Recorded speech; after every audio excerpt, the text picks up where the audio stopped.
Good afternoon. My name is Shelby Hinsey. Mom, Dad, remember a couple weeks ago I called you and I said I was really stressed out about this paper that I was late turning in. It was actually my graduation speech. So, surprise. I am one of the lucky ones that came to BYU knowing exactly what I wanted to study. I decided in high school, after a period that was probably a little more dramatic than it needed to be, that I wanted to study public relations, or PR. I loved the fact that with a PR degree, I could work in any industry, in any location, and change anytime I wanted to.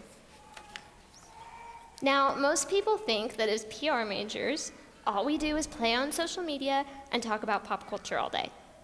Yes, we do sometimes live tweet our classes, and basically any other event we attend, including probably this graduation. In some classes, we'll even set up hashtags for the class. And for those of you who don't know what hashtags are, by placing a hashtag in front of a word, other social media users are able to see all the other posts that use that same hashtag. Since we use so much social media, people are often convinced that the online vernacular has seeped into our daily lives. In order to show you that we are just like any other college student, I filmed a pretty typical conversation between me and a friend. Hey, Shelby. Oh, hey, Caroline. What are you doing in the Brim Hall so late? Oh, I'm just working on my graduation speech. Hashtag, what have I gotten myself into? That's so cool. I'm excited to hear that. Hashtag, can't believe we're graduating already. Hashtag, it seems like it was just yesterday. Hashtag, Amir Hair 2010. Hashtag, we've come a long way.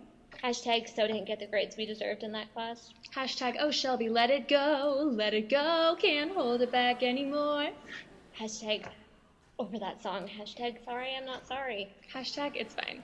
Hashtag, LOL. So, what are you going to talk about in your speech?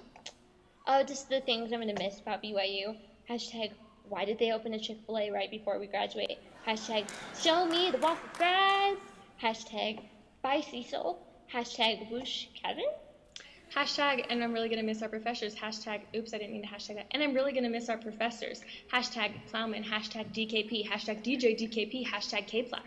Hashtag, how many nicknames does one professor need? Hashtag, it's not over till it's over. Hashtag, as we go on, we remember all the times we had together. Okay, well, that was fun. But I should probably get back to working on my speech. All right, cool. Good luck.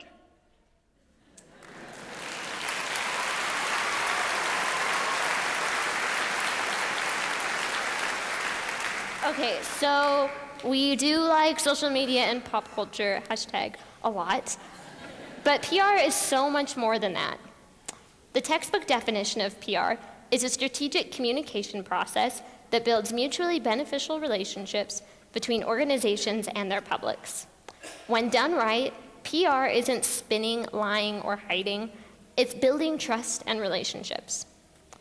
In my PR classes, I learned how to think strategically, write concisely, design beautifully, and research effectively, all while working with real clients with real problems, such as Camp Promise West and Plus Social Good, a division of the UN Foundation. I also was able to work for Habitat for Humanity through the Bradley PR firm, a fully functioning on-campus PR firm. Clients pay for services, and students run the accounts. It's great exposure to agency and internship life. I topped off all these classroom experiences with real-life experience in New York City. I worked as a social media coordinator for a jewelry designer named Karen Coe.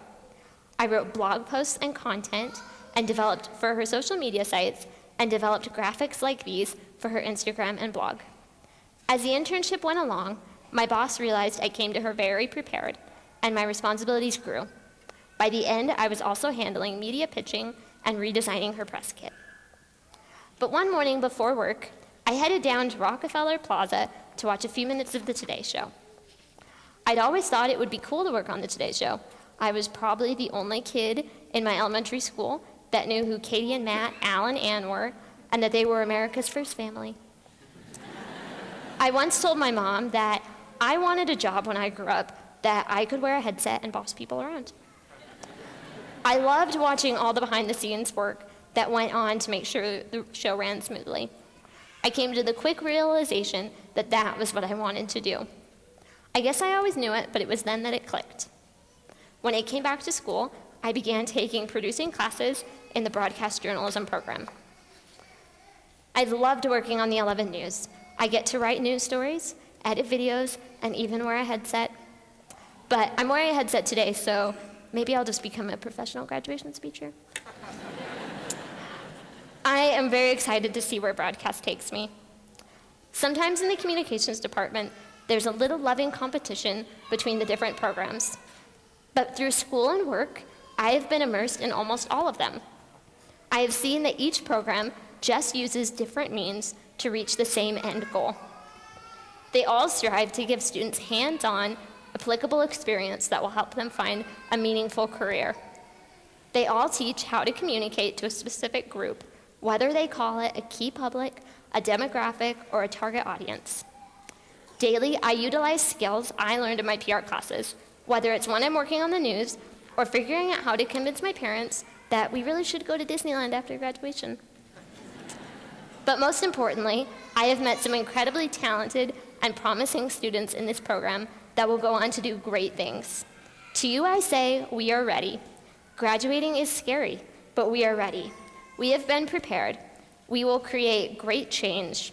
On behalf of all of us, thank you to the families, mentors, and professors who helped us get here, who told us to keep going even when we felt like quitting. Congratulations, class of 2014, hashtag we did it.